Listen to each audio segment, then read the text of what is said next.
So, Ricard here, and I'm talking to a gentleman called AlexDreyfus. Hi, How do you pronounce that in French? In French, it's Dreyfus, but Dreyfus. I don't say it a lot in French actually. It's more and more in English or in American, and I don't know how to say it. So Yeah. How long? Where in France are you from? I'm from Lyon, where you have a famous Swedish, not poker player, but football player. Yeah. And I moved to Malta like 7 years ago now, where I started to launch Chili Poker, which was actually at that time a Swedish company that I took over, and then it became what it became, and I sold the company last year to an American company, and I moved to Global Poker Index, GPI. Yeah. I know. I remember Liz Liu. I knew her pretty well. Yeah, Liz. She came to Chili Poker quite early, didn't she? Yeah, I mean, I started ChiliPoker.com in 2006, and I think she joined with Fabrice Soulier, a French guy, Right. in summer 2007. So she was the ambassador of the company for 3 years or so, and she was good. I mean, she has a lot of talent, and she was a good ambassador for the company. Yeah. So you're happy with the years with Chili Poker? Yeah, I mean, it has been like 6 or 7 years. It has been an amazing adventure. Went up, went down, went up, went down. Very tough time, but at the end, I think it's a good souvenir. We eventually sold the company to an American company, so it's kind of a great achievement as well, especially for a French guy. And yeah, it was a very good experience.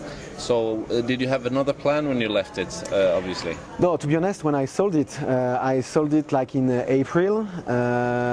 In June, I took my first week of holidays, and the first weekend of my first week of holidays, I have a lawyer calling me, say, Alex, there is GPI that is bankrupt. Do you want to take it over? I said, come on, it's my first day of holidays, let me enjoy it. And I had 24 hours to make a proposition, because I had to make a binding offer in 24 hours for legal reason. And eventually, I don't know if it was a good move or a bad move, but I said yes, I go for it. And I made an offer, and in 2 months we took it over. Okay, so was that last year? It was actually last year, yeah. It's only a year, almost a year ago. I mean, a little bit more than a year ago. Now, looking back, it was bankrupt at that point, so they hadn't been able to realize their idea. So what was the problem? Yeah, I mean, they were bankrupt because it was the whole Epic Poker project. It was an Epic Poker League, Epic Poker, they wanted to become a poker room, and GPI was just a little part of this whole project. Right. And eventually, personally, and most of the guys thought like me, it was the most valuable asset of Epic. And it went bankrupt because, like me, they are spending a lot of money, but they did spend too much, and they wanted to do everything. They run an event, the Epic Poker League. They wanted to become an online poker room. We know exactly what we want to do. We want to be the poker authority, kind of, or at least the official poker ranking, the kind of tool that's going to be used by the players, by the poker rooms, by the land-based poker room, by the circuit, the tours, the whole industry. We don't want to become an event. We will most likely never organize an event. We don't want to become an online poker room. Never, because that's not our role. So we just want to be a tool in the ecosystem of poker. Excellent. Is neutrality important for you? Yeah, neutrality is I believe it's the key. I mean, we cannot be affiliated to an online poker room or to a land-based poker room. We have, of course, sponsors, we have customers, fair enough, but we work with the WPT, WSOP, EPT, of course. We work with every single guy that wants to kind of get a little bit more I would say marketing tools thanks to us, and we have to be neutral, we have to be agnostic. Of course. I mean, I'm not that much informed about how GPI looked before you came in there, but what were the most important tweaks and changes that you implemented? It was not, I mean, actually, globalpokerindex.com was one page with like 3 pages, that's it, and then everything was linking to Epic Poker. When we took it over, we made a proper website. I'm still not happy about the current website, but fair enough. I don't know if you remember, but we bought as well this summer, we bought Hand on Mob. We bought 100% of the Hand on Mob, so now it's the same company, meaning that we do the ranking, but to do the ranking we need the data. And the data was coming from the Hand on Mob. We needed to own this data because I as an entrepreneur, I was not able, or I didn't feel comfortable to depend on someone else. So now we own the whole system, and just a little tweak kind of on Hand on Mob. Till now, the Hand-on Mob was only taking care of the festival, let's say unregular events like this. Now we are going to go more and more into the daily and weekly events. For example, if you go on the Venetian page of on the Hand-on Mob, you're going to see every single daily and weekly events from 2013. And it's going to be the case of most of the big casinos in the world in the next few weeks and few months.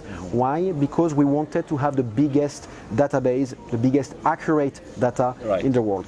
Based on that, we can do rankings. So yes, there is the GPI 300, which looks a little bit like a niche or the elite, but actually what we, and that's actually your fault, we are not good enough in marketing for that, we actually rank 40,000 poker players. There is 40,000 poker players, including maybe you, including someone else here in the room, that are not in the 300, but that are in the 40,000. So the GPI 300 was the elite, and we became more mainstream, more for the whole poker industry, like a sport. So we want to rank every single poker player in the world that has results. Okay. And that's what we do. Excellent. That's very good. Now, Hand-on Mob is obviously a name that everyone in the business knows about. So how does that work now for people to? Is it sort of automated? How do you work out so you get all the information? It's you know, complicated. Right? Yeah, it's complicated. It's messy. I mean, first of all, Hand-on Mob was a 12 years old company, meaning that we have data, actually more than 20 years, but the company is known, the company is working with 1,200 casinos in the world since 12 years. Wow. That's the first thing. So there is this relationship that we kept and that actually we are going to improve. And most of the information is coming from the casino. You could expect that casino are entering themselves the data. That's not true. We are actually entering the data ourselves. Why? Because except I would say EPT and most of the big poker tournaments, most of the poker rooms are a little bit old school and they don't have access to high-end tools to make this kind of thing. So we can receive a PDF, a CSV, an Excel sheet.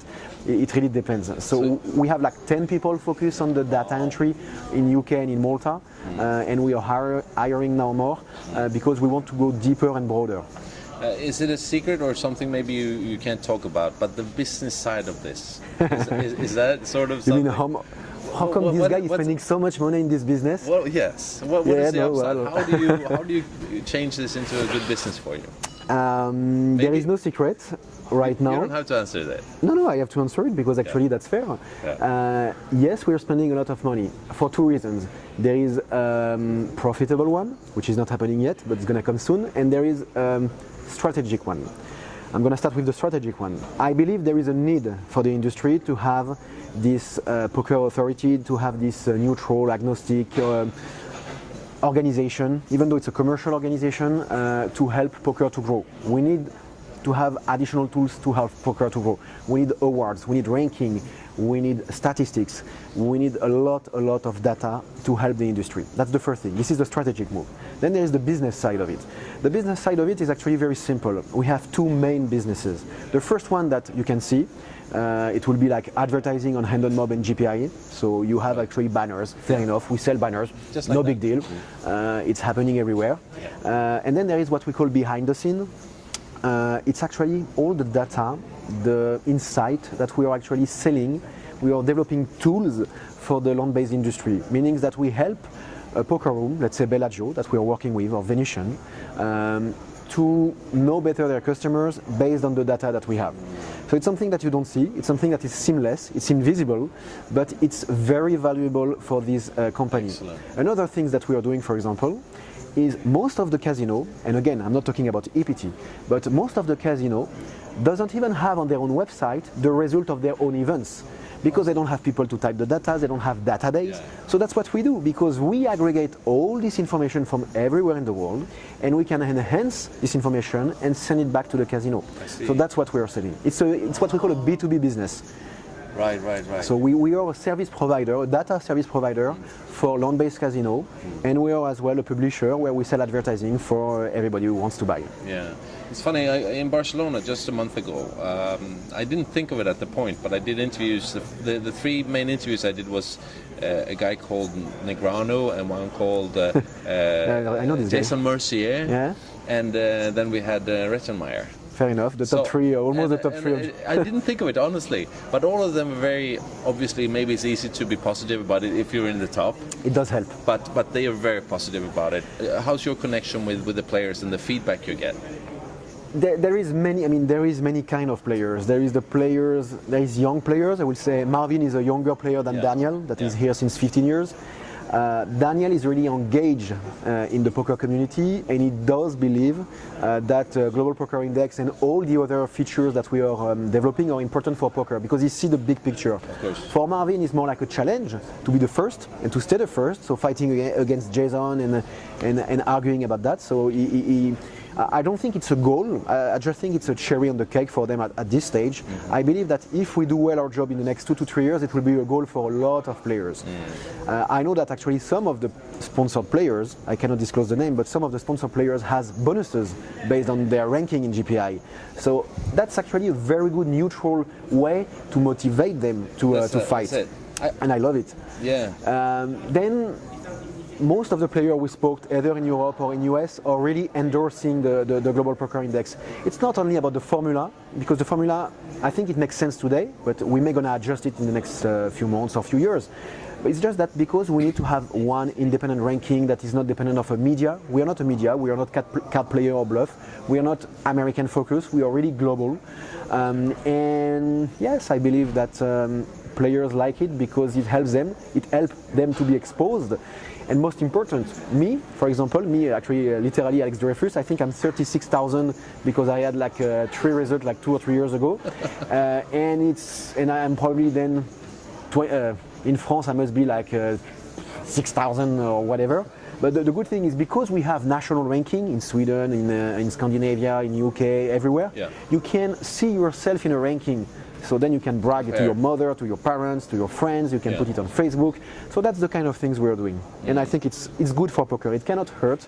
And most important, we never talk about money, we talk about performance. And that's very important. Global Poker Index is based on the performance, not on the fact that you won $18 million, for example, for the one drop. Who won the one drop? It was not some cricket, Antonio Esfandari, for example. He won $18 million, fair enough. Does it make him the best player in the world? I'm sorry, Antonio, no. He's not even in the top 50 of the GPI right now.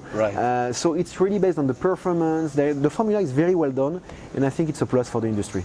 So how do you work with, do you have some kind of jury or group that develop and look at the idea and the formula to improve? Or? Yeah, I mean, we have every year, last year we changed a little bit the formula. We're going to change it next year from January. We're going to disclose it, I guess, in December. Especially the cap. There is some cap on the formula. It's too early to talk about it, but yeah, there is some adjustment to fit a little bit more to what the poker should like tomorrow. Meaning that even if the high rollers are actually very successful right now, do we want to see in the top 5 or in the top 10 always the top high roller players? Personally, I don't think so. So we need to lower the cap that is today 25, most likely to 10K, meaning that if you play a 25 or a 50K, it's like you play a 10K in the formula. So that will actually flatten a little bit the points. And that's important. And we may gonna actually higher as well the lower part. So when you play $700 or $1,000, it's may gonna give you a little bit more points. So the goal is really to give, not a dream, but to give access to everybody a chance to be very well ranked if you're a good player. Yeah, if you deserve it, you should have the recognition. Exactly. Very good. It's very interesting to hear this. Now we know much more, and hopefully we can talk soon again, Alex. That's a pleasure. Yeah, good luck with everything. Thanks.